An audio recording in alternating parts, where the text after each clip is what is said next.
સ્વાદમાં એકદમ ગજબ એવા લાડુ બનાવવા માટે 2 દૂધી લઈ તેની છાલ કાઢી વચ્ચેથી આ રીતે કટ કરીને બિયાનો ભાગ કાઢી લેવો. પછી એક વાસણ ઉપર કોટનનું કપડું રાખી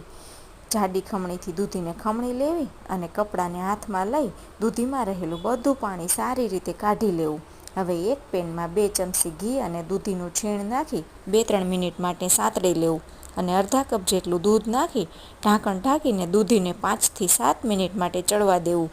બધું દૂધ બળી ગયું છે અને દૂધી પણ સરસ કૂક થઈ ગઈ છે. તો હવે થોડો ગ્રીન ફૂડ કલર અને 3/4 કપ ખાંડ નાખીને ખાંડનું બધું પાણી બળી જાય ત્યાં સુધી કૂક કરી લેવું અને અડધા કપ મિલ્ક પાવડરમાં 1 ચમચી ઘી નાખીને મિક્સ કરીને દૂધીમાં નાખી દેવું. અડધો કપ કોપરાનું છીણ અને સાથે અડધી ચમચી એલચી પાવડર નાખીને બધી વસ્તુને મિક્સ કરી લેવું અને 1 ચમચી ઘી નાખીને સારી રીતે મિક્સ કરી